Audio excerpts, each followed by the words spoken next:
Hello and welcome to Attacking Third. We are live on YouTube.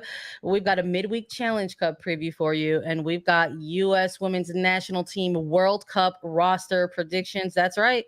That final roster is going to be coming up soon, and we're going to pick some locks and have some fun today. So make sure to subscribe to us, like this video, and drop us your thoughts on the roster in the chat. You know we want to hear from you.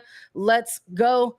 Hey, everyone, and welcome into Attacking Third, a CBS Sports Soccer podcast. I'm Sandra Herrera, lead NWSL writer for CBS Sports, joined today, as always, by my colleague and co-host Lisa Roman, analyst for CBS Sports, and a very special guest and pre-birthday girl, Jordan Angeli, NWSL analyst. On today's episode, we're chatting all things Challenge Cup preview, a World Cup roster prediction for the U.S. Women's National Team. And before we get into everything, thanks for joining us. And a quick reminder to subscribe to us on YouTube. Also as a podcast, so go ahead, follow, like, download so that you never miss out on a single episode. We're back at it with Lisa and Jordan. Hey, guys. Hi, good morning, everyone. Sandra, it's always good to chat with you, but special guest today. We're like in the presence of royalty. We got Jordan Angeli on the show today, and a birthday girl. Happy birthday, Jordan. Yeah. Everyone, drop a birthday emoji in the chat for Jordan. Oh my gosh. Shout out. Welcome, Jordan. Thank you. Yeah, you said that. I was looking for my crown. I didn't get to participate in that OL Reign crown photo shoot, so I can't quite find it. But thank you. Thanks for having me, guys. I listen to you a couple times a week, and I love being on here. So yeah, my last day at 36. So you guys got me right in time. Look, I'll put myself on blast, Jordan. Next time I see you in person, I hope you don't judge me, but I definitely have a Jordan Angeli playing card. I believe it's when you're with the Breakers. Yeah. No way. So look, you got to get a signature on that, Sandra. I think I have a.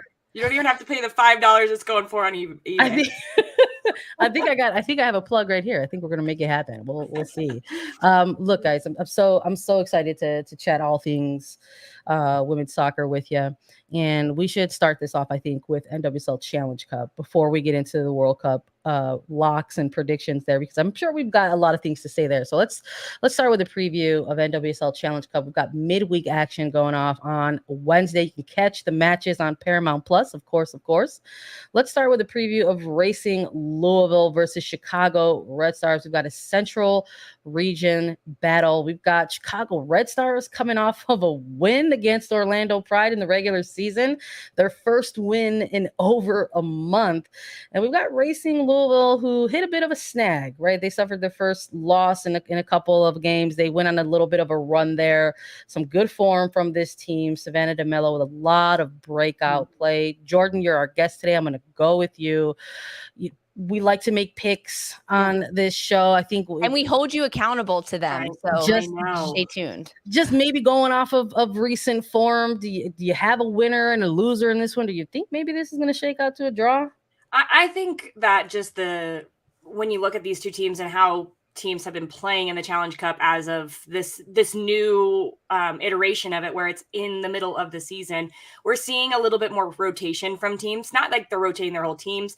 We are seeing a lot of players play in these games. Like I think most of the games I have had 5 substitutes. Like they've used their max substitutes. So they're trying to use these as ways to really get a lot of people with playing time. So when I think about that, I think of the Chicago Red Stars team, and they do not have depth. This is a team who has suffered. They've lost a lot of players over the offseason. They have some injuries that have kept people out.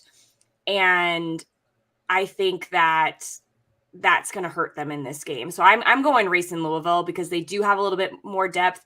I think of just Katlana, a player who's coming back from an injury. I think this could be a really good opportunity for her to get a start and show a little bit more of, like, we've seen glimpses of the flair that she can bring. But I could see Kim Bjorkegren giving her the nod and giving like her 45 minutes and to run it out against the Chicago Red Stars team. So I'm going Racing Louisville. I don't think it's going to be a big win. It might be 2-1. I'm going to go 2-1. Racing Louisville win. Love it. I like the scoreline prediction on it too. Going with Racing Louisville. I respect that because I also am going to go with Racing Louisville. Despite their regular season loss to North Carolina, I think they outplayed the Courage a little bit in that game in their moments of possession. I'm super high on Savannah DeMello. This is a player that's going to continue to rise and continue to run with this team because of her ability on the ball to be able to switch the point of attack, to get them out of sticky situations defensively. She's almost like their outlet hot potato player where they need to get rid of the ball. They have to get something to it. They just give it to her. She can spin out of 3 defenders. She can run transition and find that breakout pass that breaks lines of defense as well. Now, rotation wise, not sure how much we'll see of her. I still think we'll see DeMello though, because if I'm not mistaken, the last Challenge Cup match that Louisville played, the first one that they played, they ended up picking up a win in that, but they played most of their starters. They had a pretty good foundation.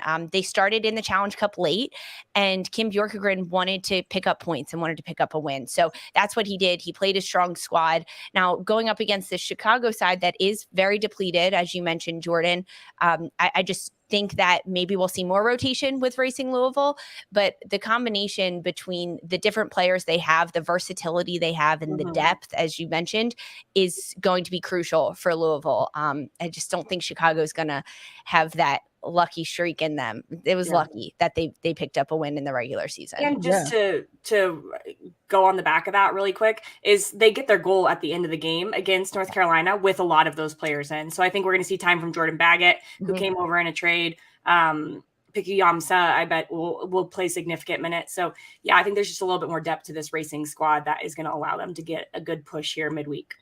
Yeah, it just sort of feels when you have that quick turnaround from a Saturday to a Wednesday or even a Sunday to a Wednesday, that the rotation, the team that can actually rotate a bit might have the odds in their favor. I'm with you both, but I don't know if Chicago has a lot of results to say they can really shake things up in a midweek because of their lack of depth. But it's very interesting to note that the couple of results that they do have in the regular season is because they've actually changed some things around. We saw them get that draw against Washington Spirit because they had anticipated to come out to a predictable Chicago Red Stars 3-back. It was more fluctuating during that game. They got the 1-1 draw there, and now we got to see more of a 4-back from Chicago out of their recent win against Orlando. I don't know if they're going to do a different little bit of a tactical change in this midweek matchup, and maybe that could be something that gives them an advantage. Even if they do, I just don't think it's enough. But something else about these midweek matches is we've seen some of these Challenge Cup games get some heavier score lines. Yeah. So I'm kind of like curious if maybe this is just going to be like a vibes kind of match. Maybe we'll get to see a heavier score line. And something about these central region teams when they meet up against each other. So I've actually got this one pegged as a draw for myself. So you're both going Racing. I think this one's going to be a draw. Are you going draw if it's vibes? It's got to be like 2-2. 3-3. Yeah, I'm feeling 2-2. Nice. Yeah. Maybe Shayna Matthews finally gets back into the mix for Chicago Red Stars. She's finally off that availability report. Maybe she brings some late game magic off the bench. It'll be fun. Let's see. Portland Thorns versus Angel City. Let's head on over to the West Coast. We've got the West region battle between these two sides. Angel City coming off of a tough loss against OL Reign. Portland Thorns coming back to steal a point, get a draw with a late game dramatic header from Reina Reyes. When you're looking at these two teams, Lisa, I'm going to go with you first. You got a winner and a loser in this one, or you feeling the makings of a draw? I am feeling the makings of a draw. I'm not going to bury the lead in this one. I think Portland Angel City is going to come out with splitting the points at the end of this one. Portland in Challenge Cup, they haven't picked up a win. They got a loss in their opening game. And Angel City, they had a loss in their opening Challenge Cup match. And then they're coming off of a draw, 0-0 against OL Reign. And as you just mentioned, Sandra, Portland is coming off late game equalizer against San Diego from the rookie Reina Reyes. And I was super impressed with the rookies we saw from Portland and I mean across the league. But I think with Mike Norris as the head coach at the Thorns, we're going to see a little bit of rotation from this Portland side. We've talked a lot about the Olivia Moultrie, Christine Sinclair, the champagne problems that he has there. Now is his opportunity to get those depth players that really only get to see 15, 20 minutes in a match just because they're behind some superstars in the world game of football. Get them minutes, get them significant playing time in this match against Angel City. Now's the time. You're going up against a team that in Angel City that needs to pick up points in this Challenge Cup. I think they need to get back on the winning side of things in this game, as well as they're coming off a really tough 4-1 loss to OL Reign in the regular season, despite scoring first in that match. I think with Angel City, they are a team that's maybe lacking a little bit of confidence right now, and Portland can use that to their advantage. However, Angel City, they've still got some good players. COVID protocol taking out some of their players during the regular season. I think we'll see them come back. I'm not sure. This is purely speculation. We don't have availability report yet. But because of that, I think that they'll have a little bit more emphasis in their attacking end. Maybe we'll see June Endo press up higher. We saw her in the left back position. I personally like her higher up the field. She's just much more influential in the game. So I'm going to go with the draw between these two sides. They're going to split points. Neither of them picking up their first win in the Challenge Cup so far. Okay. All right. Interesting. I like the energy. Jordan, are you going to match that, or are you going different? I'm not matching it. I'm bringing different energy. But I did. The first thing I had written down, and Lisa and I are on the same page, is just we don't know the availability for Angel City. It's so iffy. But I think one of the things that we didn't see is we didn't see Julie Ertz, and we didn't see Sydney LaRue, who was on the bench for that last game. So is this going to plays in a Challenge Cup? What? Do you think she gets her first minutes in a Challenge Cup game? I don't know. And now that I'm thinking about it even more, I don't know if she's going to get it because it's in Portland and it's on turf. Yeah, so I don't know if she's going to, but it's a possibility because she has been on the bench. So who knows? And this is an Angel City squad who has been struggling to figure out a way to be consistent in the way that they want to play. I just don't think that they have the ability to rotate with the depth that Portland Thorns does. And so I think the Thorns at home, this is going to be a little bit of a show off for them. Reina Reyes is going to start again, and she is going to have significant minutes and continue to show that she can not only utilize the flank, but she can tuck inside sometimes and be like an additional midfielder. She did that a lot at Alabama. So I think we're going to see more of that. But I think we might see Izzy D'Aquila play her first start in NWSL. This is a player who's come on every single game. She's a Santa Clara alum, so I got to throw that in there. She is just a very intelligent player when it comes to runs off the ball. If you go back and watch the goal that Angel City scored against OL Reign, it comes from a corner kick. But D'Aquila just got on the game, and she, the Thorns scored late in the game against San Diego. She just had gotten in the game. She does two pressures, like counter pressures, wins the ball back twice for her team. It goes out for a corner kick. Her work off the ball is equal to what she can do on the ball and with her runs off the ball. So I think that this Thorns team you said it, they have champagne problems. Mike Norris talks about it all the time. He's going to rotate. It's going to still be a very solid performance for them. And I think they're going to run away with this one. Yeah, I'm with you, Jordan. I think Thorns at home are gonna pull it off. I think the depth is too much. I think between them and the Reign, it fluctuates week to week on who is the deepest team in the league, honestly. And no matter what, it's always out of the Pacific Northwest. I just think Crystal Dunn has been in outrageous form. I mean, we'll see if she actually gets to start in this one or is brought in off the bench, because again, midweek rotation is a factor. I mean, the last time these two teams went head, we got that wild draw, and Julie Ertz did play in that game. Although I don't know, I think as the World Cup comes closer, I think it's about not only managing the minutes but seeing where you can get them. And I don't know if Challenge Cup is going to be that type of match. And it's evident that the caliber of player that Ertz is and what that team looks like when she is available for them versus when she is not, you could see it's a stark contrast. So I'm going with Jordan on this one. I'm going Thorns as well in the midweek Challenge Cup game against Angel City. We've got one more pick to make, and we're staying on the West Coast. San Diego Wave FC versus OL Reign. Jordan, I think I got to go with you first on this one because folks might hear you. Yeah. Call for this game. What are you thinking so far with these two going head to head? Well, I think that this might be our chance to see Melanie Barcenas get her first start. I really do. I think this would be a perfect time to, just because of how Laura Harvey also has been approaching these Challenge Cup games. I think Casey Stoney has said she wants to build this young player up in the right way and give her opportunities. So we see her come in when San Diego's down some goals. So they needed to press for her goals. That's when she made her debut, and it gave her the freedom to really be who she is. I think this game is going to give her the freedom to be who she is and show some of the creativity, but also her work rate off the ball. So that's my number one thing. I am calling this game. I want to be on the call when she gets her first start. She is a special player. Yeah. And I think that's what I think of right away. It'll be interesting because you just mentioned it, Sandra. This OL Reign team doesn't matter if they rotate; they're really deep.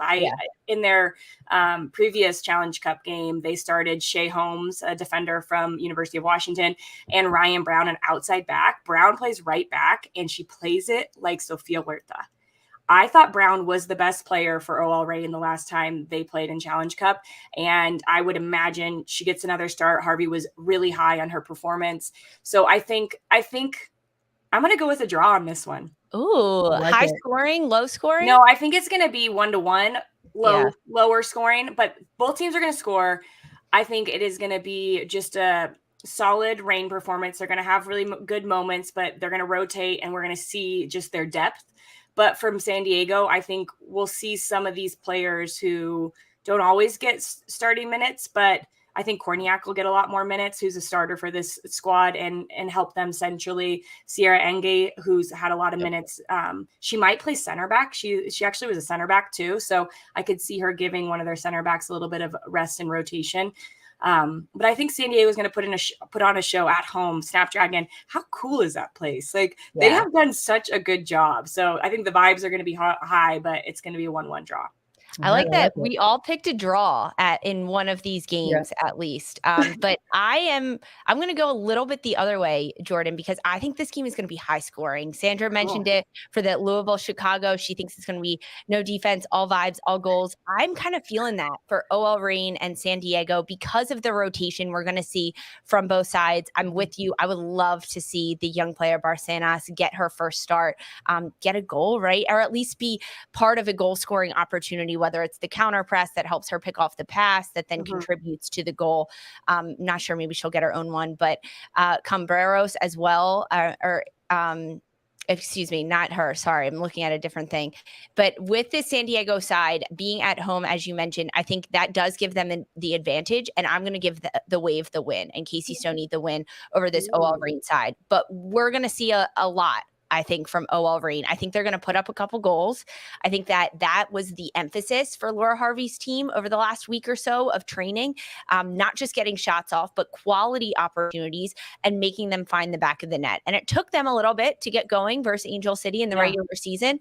But once they did, it was bam, bam, bam, 4 goals. Now, of course, Megan Rapinoe contributing to a majority of them, getting 3 assists in that game. I think we'll see rest from her, but that doesn't take the foot off the gas pedal for this team and the rest of the players that had been in training and feeling that emphasis of finding the back of the net. So I'm going to go San Diego, but lots of goals.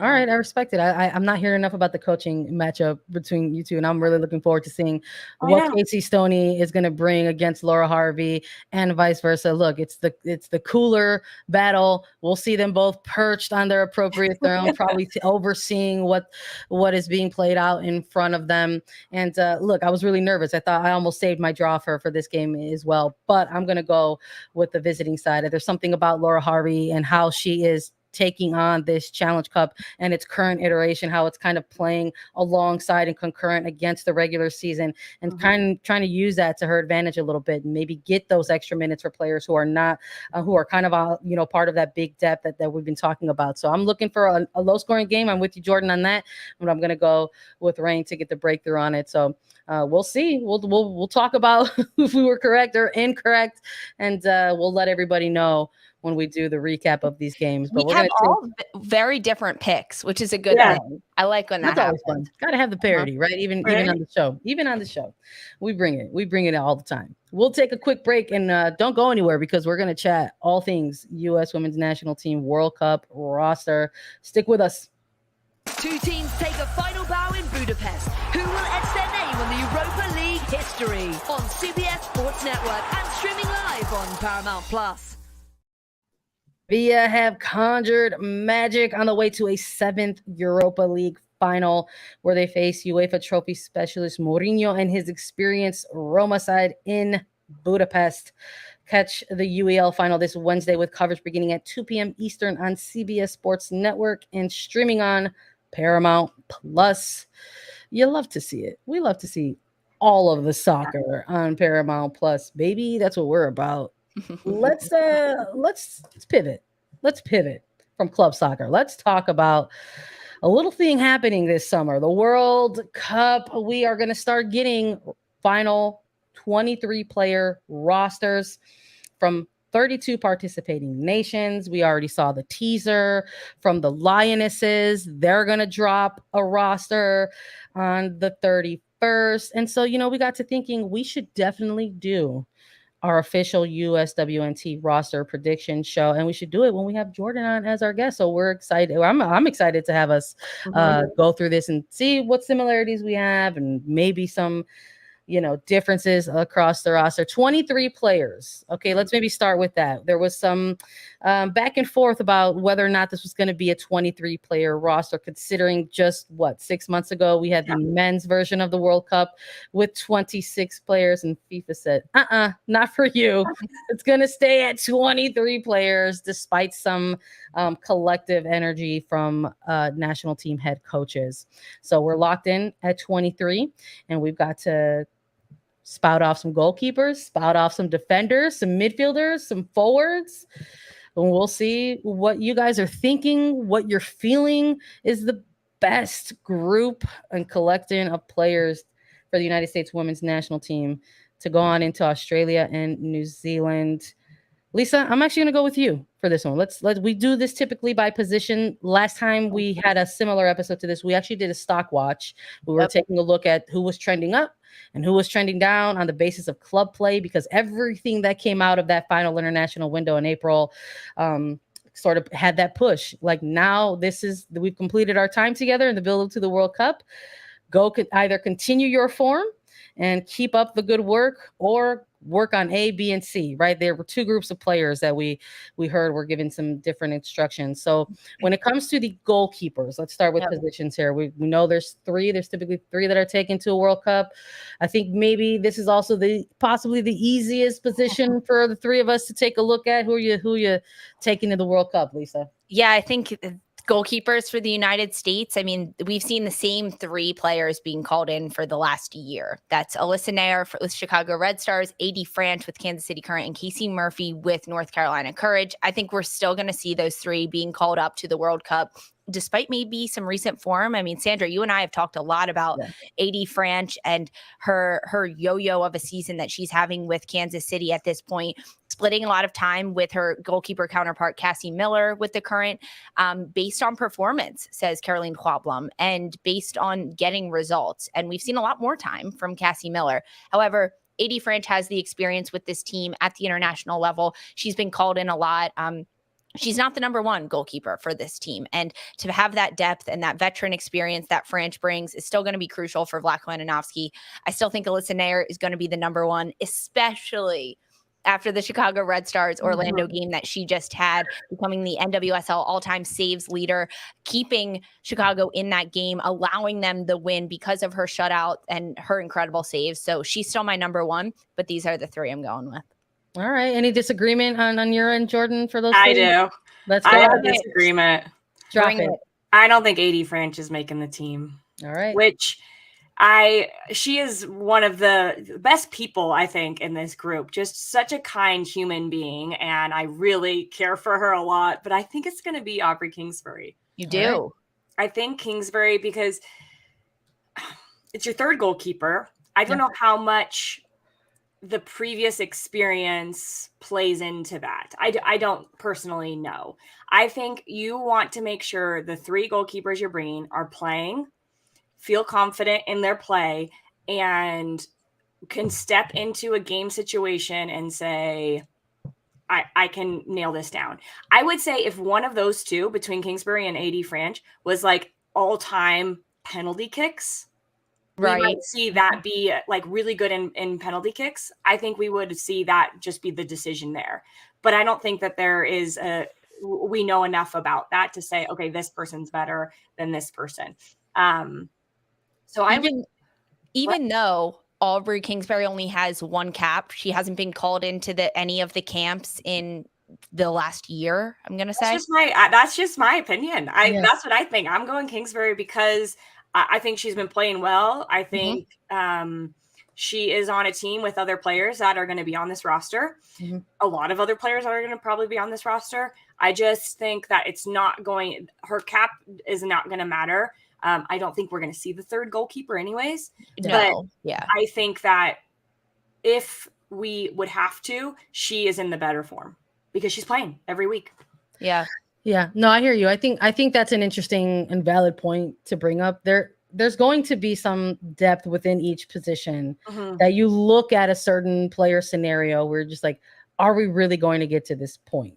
And maybe this third goalkeeper is probably one of the more obvious of those selections. So I hear you in the sense where it's like, why not go with the goalkeeper that is kind of on a hot streak at the moment, has good club form with their team, will likely have teammates on this U.S. Women's National Team roster. All of those boxes can be checked off. But I think on the other side of that coin, you can also make that argument for someone like France. And the other side of it, you're just like, well, if it's really about a player who might not actually see the time. That's where I'm going, yeah. Why don't you have the player that's been there before, knows what to expect in terms of your day-to-day preparation throughout this month-long, highly intense tournament, have the player that is already familiar with the routines along the way with this team over the last year or so. I think there's a lot there. I think there's like it's the same coin. It's like you're just like making the same arguments for like the same player though. So it's interesting to sort of hear that, because I can promise you're not the only one. I'm sure our chat is saying our chat's blowing up with Kingsbury. Yeah, I love it. I love it. So I'm into it. But I'm going with Nair Murphy and French as well. I think when it comes down to making that final roster, this national team program, no matter who's been at the helm and the head of it in the coaching staff, has often relied upon and fell upon the experience factor when it comes to making the selections moving forward for this type of roster. So I've enjoyed watching Kingsbury play this incredible return and rise of form with this Spirit side in 2023. It was something that we saw in 2021. It's what earned her the call-ups back then out of that championship appearance, and season with the Spirit back then. But it's unfortunate. I just hate that it comes down to timing, right? In the window of time for things. And that's kind of what it boils down for me. So I've got Nair, Murphy, and French. We should definitely show some love to Murphy before we pivot to defenders. We're like, I think we're all sort of in agreement where just like Nair's back in and she's the lock at number 1, and maybe there's some differences at number 3, but in terms of who your number 2 is into this World Cup, I think we're all in agreement that it's Murphy all the way. And I think we'll see her. I think we'll see the second goalkeeper in some of these group play stage games. I just had Murphy's last game for North Carolina. Her ability with her feet adds a different level to this North Carolina team. Sean Nahas realizes that. I think Vladko realizes that. She is so good with her feet. I still do think she's the second goalkeeper, but when she's in, I think she's going to have, she's going to give a lot of smiles to people the way she can distribute out of the back. Yeah, she'll be another safety net a little bit for the center backs and being able to join in the possession and bring out. I agree, Murphy's the second one, and we will see her, and it won't be a drop off in goal. All right, so here's a question to pivot maybe out of this and go to defenders. Game 1 in this group stage is going to be against Vietnam, and then they've got Netherlands and Portugal on the horizon. Who are you starting in Game 1? That's the question. Give me the name. Give me the name. It's so confusing, right? Like, I'm starting there. I'm going to go with it. It's the World Cup, despite the competition being maybe not as intense as it'll see. Vlatko Andonovski is going to start his A team. In the first game of the World Cup, he's going to come out guns blazing. Maybe they'll only play 45, right? Maybe we'll see a big rotation. But I think it's going to be a statement, and we're going to see Nair start and the full A team. All right. How about you, Jordan? Statements before, right? From this team at the World Cup. that's where it's confusing, because that would be the game that you would start your second goalkeeper, Right, but it's the first game of the World Cup. So I think if the U.S. start Alyssa there, start their first goalkeeper in the second game, if you win 2 games in your group, you're through. Yep. So then the third game against Portugal, I think it would be a great for Murphy to get a start in there. But you have to take care of business, because if you don't, then I think it switches everything, and you keep Nair trying to go get that result in the last game. So yeah, I love it. Didn't I love it, guys. We're gonna have so much fun this summer. I'm just here to have fun right now with these picks. I'm throwing thoughts from you guys and questions. Let's pivot to defenders. We love to chat all about the back line and defensive shape of this team. When it comes to your locks, I went with Lisa for the goalkeepers. Jordan, I'm going to go with you to kick off defenders. Who are your locks? Who are you taking to this World Cup on the defensive core? Okay, I went like center backs, outside backs. Okay. So center backs: Alana Cook, Naomi Girma, Becky Sauerbrunn. Even though Becky Sauerbrunn has not played in the last 5 games for the Portland Thorns. Yeah. I do not know the update with that. I don't think a lot of people know the update with that. We are less than 2 months out. If anybody can do it, it's probably Becky. But that is interesting, because I think that adds there's some question marks just with the health of this squad. Yeah. So then I put Emily Sonnet in that group, because I thought, okay, Sonnet can play 3 different positions. She can play center back, she can play outside back, she can play as a 6. So I think I put her there just to be like, all right, that's my group. And then outside backs, I have Emily Fox, Crystal Dunn. I know I'm going to get pushed back on that. Sophia Huerta and Kelly O'Hara, who has questions as well. It's Jordan. We're doing what we think will happen, not what we want to happen. So you're allowed to say whatever you want. That's how we qualified here. That's my group of defenders there. All right. How about you, Lisa? Do you have a lot of similar names on your list? I've got incredibly similar: Dunn outside back, Fox outside back, Huerta and Sonnet as well, and then Sauerbrunn, Cook, Girma as my center backs, and my bubble player in this group. I know we're going to talk about that a little later, but Davidson. But that's my solid. I got 7 core defenders that I'm bringing that have been outstanding. I know you just mentioned Sauerbrunn not playing, but even if Sauerbrunn is 50%, you're still bringing her. So she's on my roster. Yeah, no, I feel that 100%. I think, I really do think that's part of what we're seeing right now in club play. I think we're not being given specific updates for a reason. It's just these players are going to be ready when they're ready. And sometimes that means just before the World Cup, so that they can get a couple games in going to the World Cup. I think there are certain players across this roster that you can absolutely circle and say, these are absolutely players that need to be on the plane to Australia and New Zealand. And it's 100% Becky Sauerbrunn who fits that equation when we're looking at certain players that could go to this roster, despite missing a handful of games already with what apparently is a lingering foot injury. But at this point, it's not just your most experienced center back and defender, it's your team captain. This is someone who needs to be on the plane going to the World Cup. I'm with you guys on the selections for Cook and for Girma. I've said it multiple times, I think over the course of the last 18 months on this show specifically, that Alana Cook has simply been the absolute healthiest option at center back position for this team moving forward. I know that there has been some lapses sometimes or dips in form, as there has been for every player, I think, across this roster potentially. But I don't know if that's enough to just say keep her out and not take her. I think at this point, Cook is a lock for this World Cup roster. And I would say that Naomi Girma, despite her return into this national team camp after making some appearances in ID camps as a very young player, has really just sort of played her way. I mean, her form has been ridiculous stemming back to her rookie season. And I think maybe San Diego were trying to tighten up some things in the beginning of this regular season, but they appear to have gotten back on the right foot. And a lot of that has been because of Girma and her positioning. And I think she's done enough as well. I'm with you, Jordan, in hearing the backlash on Dunn on this defensive side of things. I mean, look, we all love to see what she's, producing for the Thorns right now in midfield. And if the coaching staff finally sees the light, and maybe they surprise all of us and say, hey, actually, we're going to shift her into the midfield court. I don't know if we would actually be surprised by that. Maybe we would even welcome it,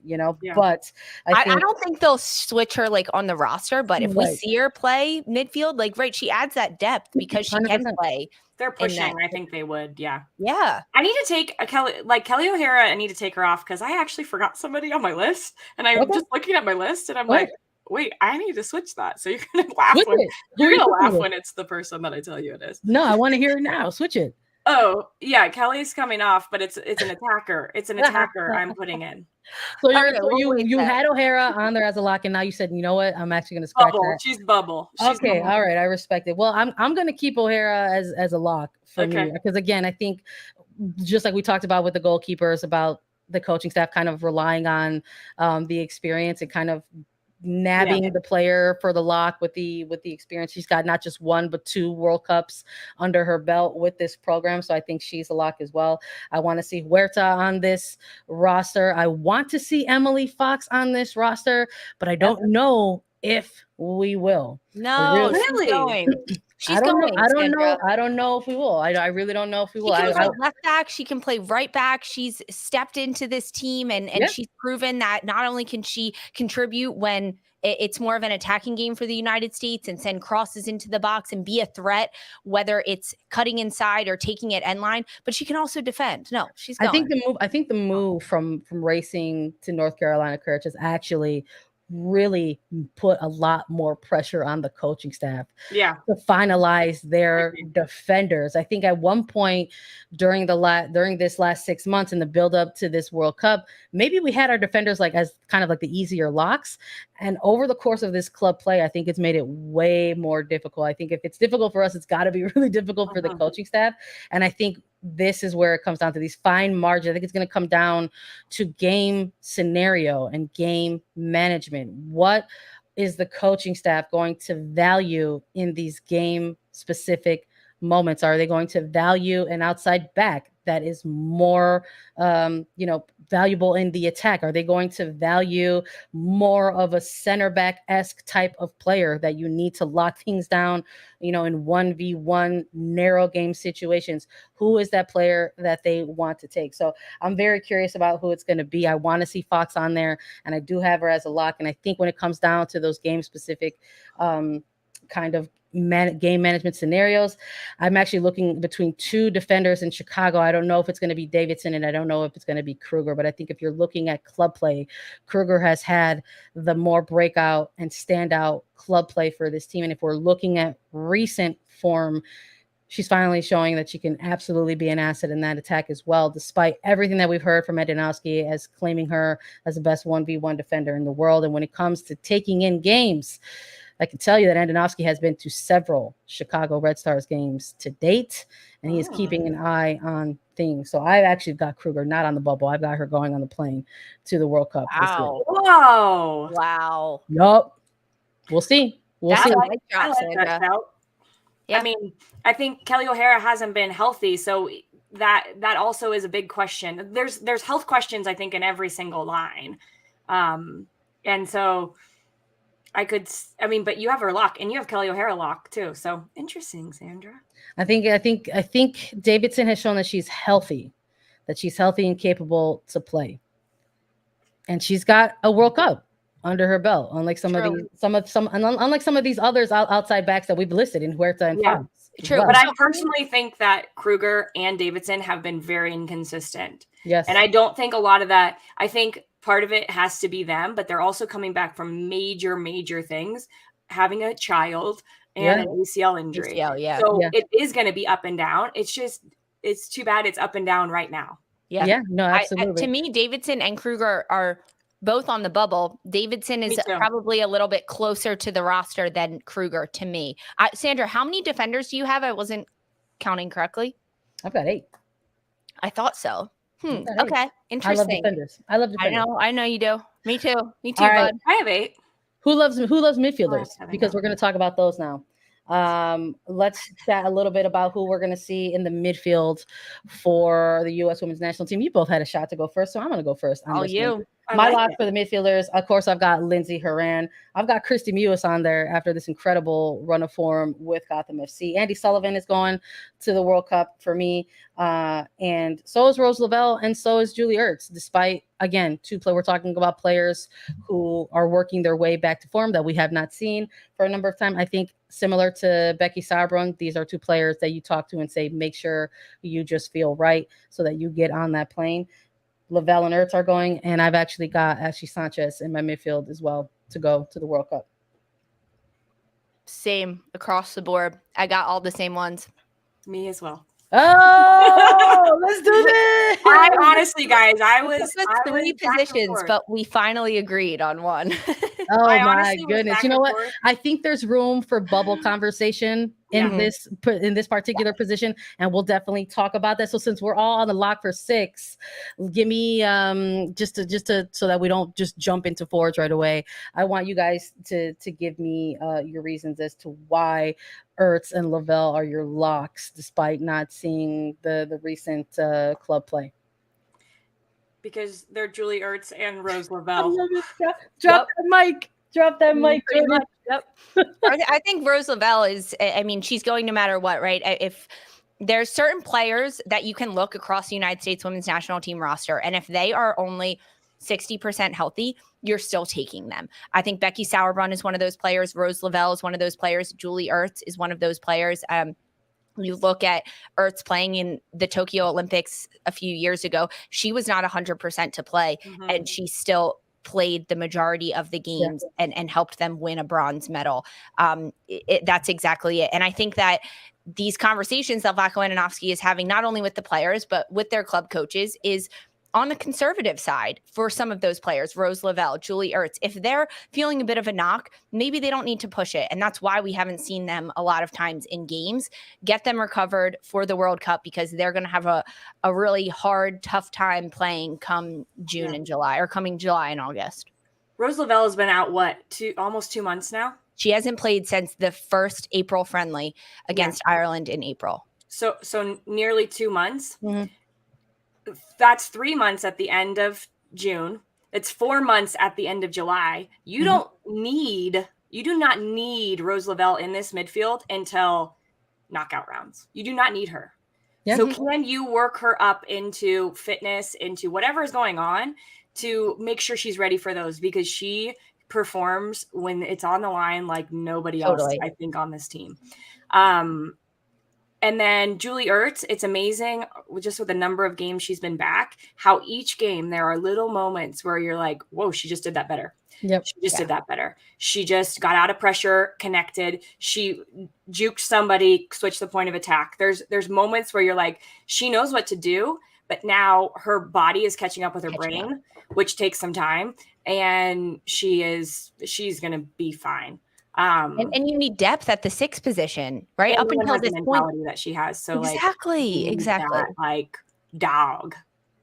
Love it. Love it. I love it. All right. So I really love that we had, we've got 6 in the middle, and they're all the same players. I 100% love that. We did not plan that for everyone who's following along in the chat. That was all live on air, natural reactions. Let's talk about our forwards in this one. Jordan, I'm going to go to you because you're our guest and it's your birthday tomorrow. Who are you taking for your forwards to the World Cup? I kind of have a lot of forwards. Let's go.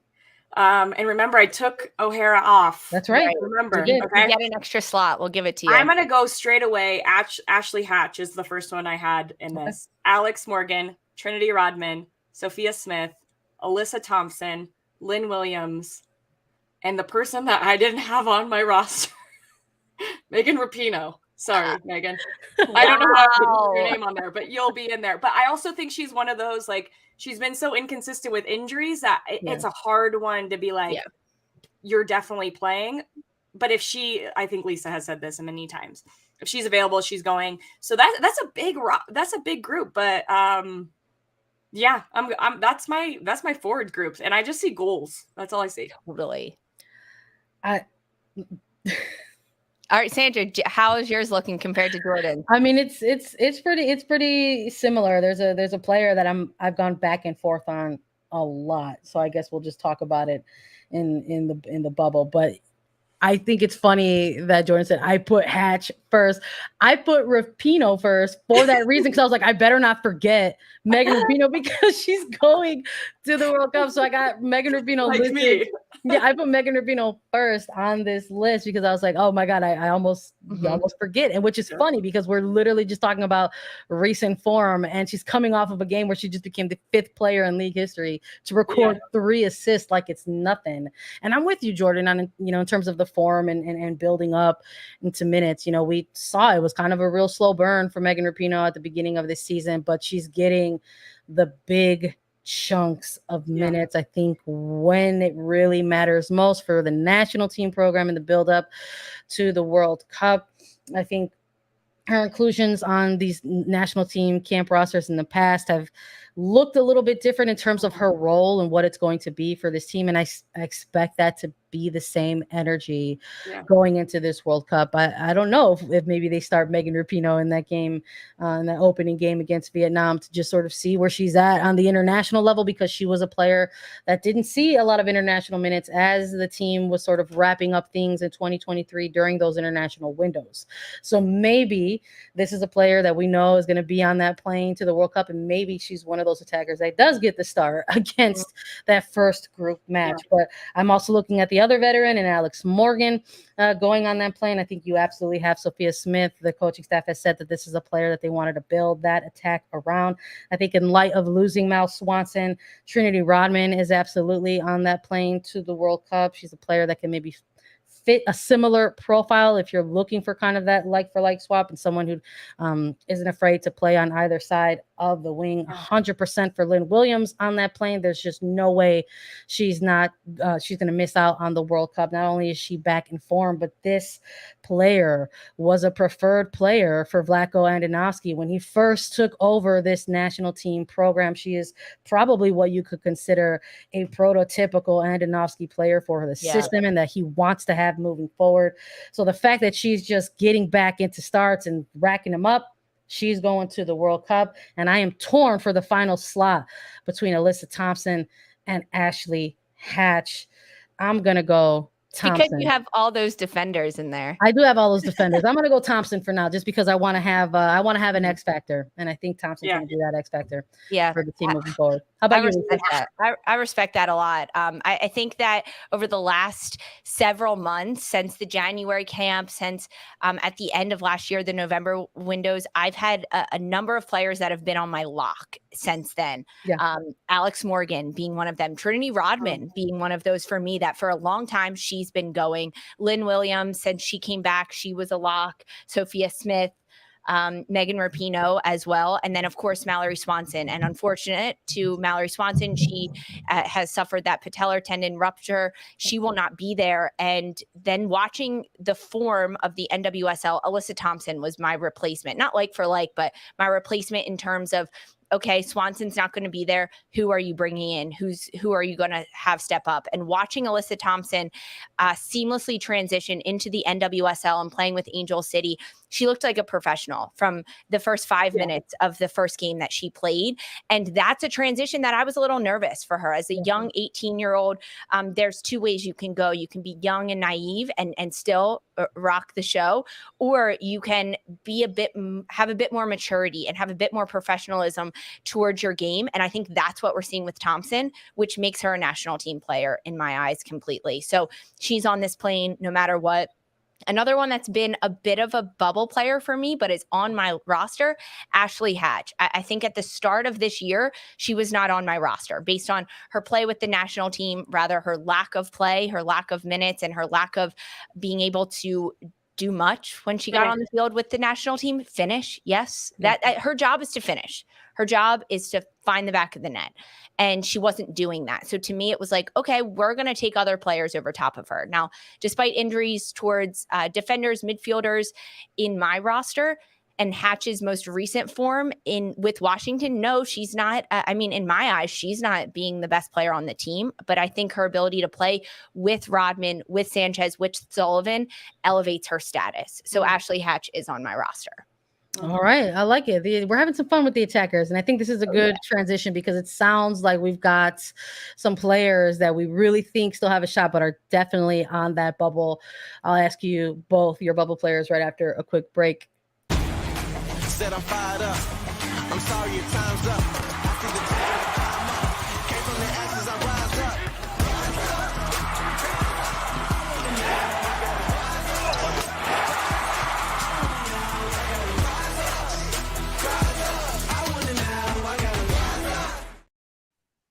All right, let's close out the episode with a couple of bubble players. I'm going to ask you both, maybe give me three, because I think we can quickly whip up three. Lisa, who you've got on the bubble with a little bit more to prove before this roster gets announced? On my bubble is Tierna Davidson, defender out of Chicago Red Stars. I think her inconsistency on the pitch, playing with the Red Stars and their back line. She's coming back from that ACL injury, and she's one that I think is going to have those conversations with Vlatko Matanovsky about what she needs to do, and if she's called up and on this roster, what her role is going to be, because I think it's going to look a lot different than what she wanted it to be and what it would have been pre-ACL tear. She's one that is a very big bubble player for me, but close to actually being on the roster, depending upon some of the other shifts that happen on this roster. Do you want all of my bubbles right now? Yeah, go ahead. Okay. Another one, Kelly O'Hara, just based on the injury level. She's one that I think Vlatko Matanovsky would like to bring based on the fact that she's been in these positions before, her experience, what she can bring. But if she's not that healthy and she can't get minutes and she has this nagging injury that she can't shake, I don't think it's worth it for him to put her on a plane. I'd rather him bring Alyssa Thompson and have a little bit more firepower in the front line. So Kelly O'Hara, for me, a bubble player. And then Korniak and Kruger are my other bubbles that are like big bubbles. Like I'm not really sure Taylor Korniak is going to make it on this World Cup roster. She's coming back from injury. She's still getting minutes picked up. And I don't know who she would knock off of this roster, even though her name has been called in over the last year or so with this roster. And she's kind of found her groove since the CONCACAF W Championship with them. And then Casey Kruger, another defender that got called up most recently in April. And we saw her get good minutes. She is a very good lockdown 1v1 defender. She's been to a World Cup before, so she has that edge. But I just don't think you bring her over someone like an Emily Fox, even like an Emily Sonnet, who brings a bit more versatility, being able to play center back and outside back, and maybe even the six, but I doubt it. I hear you. How about you, Jordan? You got similar players or anyone different? I do. I have very similar players. I think the biggest bubble spot for me with the roster that we've decided upon, there's a number of players who can shift into that center back position, but not a lot of players who can shift into the outside back position. Even if you think maybe Crystal Dunn needs to go into the midfield at times, who's filling those outside back spots? So I think that's the biggest. O'Hara or Kruger. Those are the two that I'm like, I could see Vlatko going with one of those two. My biggest bubble player, and it was really hard for me not put this player on the roster, Jaden Shaw. Right on. I want Jaden Shaw on this team. I don't think it's going to happen, but I am obsessed with how she plays. She can play as a false nine. She can play as a attacking midfielder. She can even play on the wing. So I just think she is a little bit free. And, I think as players develop, you develop more thoughts and how to play, but also it restricts you from just feeling the game. And I think she feels the game really naturally and pops up in the right spots. I would love to see her in this mix with some of these players and to see what she could do. If she goes to the World Cup, I will be so happy. But it's going to be hard for her to get in there. So it's not a player that I think has been on the bubble at all, but just due to form and how fun she has been to watch, I want her on that plane, Sandra. I respect it. I really do. Listen, I think we were all curious a little bit when it came to the Youth World Cup. Like, are we going to see Jaden Shaw? And she's actually getting those minutes for club right now, and it's because Casey Stoney said she's essential.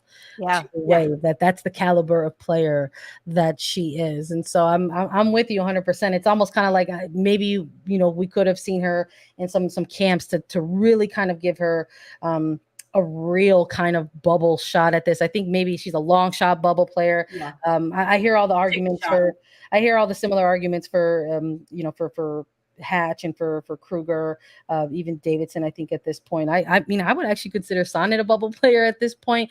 I think just because of how we've seen her play for club, I'm very curious about what that's going to mean for this roster. Does, the switch in position for the Reign mean that the national team coaching staff wanted to see some things in the middle third from Sonnet because they see her playing a different role for the national team program? I don't know. We'll see. Again, another one of these players that was on the 2019 World Cup roster.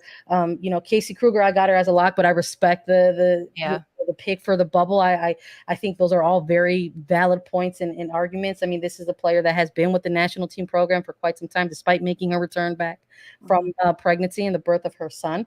But, this was one of those players that was with the team in Tokyo, so has international experience with this team. And knows the expectations of the coaching staff, and those things are maybe some things that the coaching staff can look at as well. So, I mean, I think you have even a spectrum of the bubble here. I think you've got players who are on the bubble that actually really do have a shot to knock some other players off and get held into and cemented into that roster. But I think you've got some other bubble players who I think we can look at and say, unfortunately, time is just run out on the clock. And some that are our hope to go. I'm with you on Jaden Shaw. That would be, she's not going, I don't think. But I would love to see that. I think you're exactly right. She's just done so well. If it was maybe a couple months ago and she could get a camp under her belt, I would love to see it. I just want it. I want it. So I'm choosing it. I like it. I love it.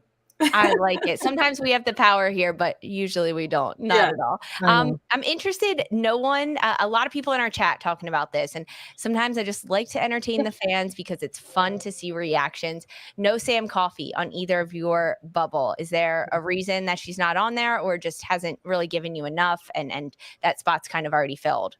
I think for me, just the tip of the coach's hat. I mean, I think if Coffey had a place on this roster, we would have seen more in the decisions from the coaching staff, and we just have not. That's not to say that I don't think she hasn't warranted conversation around her inclusion on this roster. She absolutely has, and it stems back to her play in 2022 with the Thorns, and that includes this chunk of months in the build-up to the World Cup. Now, I think she's probably the most consistent six that you can see playing in women's American domestic soccer. And that's quite a compliment to give such a young player at this point in her career. So I'm eager to see Sam Coffey with this national team program out of this World Cup. Had we seen this player get selected and chosen for starting lineups, getting more play under her belt with other preferred midfielders and even other preferred attackers in the mix, I think she would have been listed on this bubble with a shot to make it. But unfortunately, the coaching staff hasn't shown me enough that they are actually in serious consideration to put this player on the roster. I would have liked to see Coffey against some of the bigger teams in the world when the US had played teams that are going to challenge her a little bit for her how much ground she can cover. I think with the ball and her distribution, and I think just sometimes her positioning is a step behind when it comes to defensive covering that type of ground, and in a single pivot it's a lot. And so I think she's still going to develop, and I think that 6 spot, when you talk the next cycle, there is not a lot of players coming through that 6 spot. So if I was a player right now in the youth level, I'd be like, okay, there's an opportunity here, because even in the pro ranks, we're not seeing a lot of 6s. No. So just a thought there. I think Coffey has a really great shot. I just think development will be great, and I'm sure we'll see her a part of it coming this next cycle. Yeah, I'm with you. I love it. This was so much fun. I love doing stuff like this. We always love to have the predictions in every way, shape, or form. And of course, we'll be back to see if we were correct or incorrect. Jordan, it was great to have you on. And we're going to see more of you in the future, because Lisa got some news to share before she exits the show. Yeah, this was so great, Jordan, to have you on. I am headed out for a couple shows, but Jordan will be here taking my place, and that's why we had her on, to get everyone ready for all her fantastic analysis. I'm finally getting married. It's about time. I've been engaged pretty much the entire time we've done this show, Sandra. I got engaged right before the Tokyo Olympics, or right as they started. So it's finally happening, and I'll be out of the office, of course, keeping an eye on games, but I won't be back until the middle of June. So thanks, everyone. It's always been great. And Jordan, thanks for filling in. You are a joy to work with. And I know you and Sandra are going to have so much fun without me. I can't wait to listen and hear all the great analysis you guys bring. You are going to have so much fun. We're gonna have a really good time, but you're gonna have so much fun. Congratulations. We're really excited for you. And I've got big shoes to fill, but I am gonna do my best and have a good time with Sandra. So congratulations and enjoy every moment of it. Yeah, we'll miss you, bud. Well, you know what? We're gonna hit you up for photos, and we're gonna want to see all the cool stuff that you're up to out of the office. But we'll hold it down here for you. Don't worry. Everybody, put some bridal emojis in the chat for Lisa. Let her know you're happy for her and bid her farewell. But that's it. That's a wrap for A3. That's all we've got today. Thank you all for joining us and listening to Attacking Third. Download, follow, listen to us anywhere you get your podcasts. Leave us a rating and review. It helps us out so much. Subscribe to us on YouTube at youtube.com/Attacking Third, and we'll be back with so much more. So stay tuned. For Sandra Herrera, Lisa Roman, and Jordan Angeli, this was Attacking Third.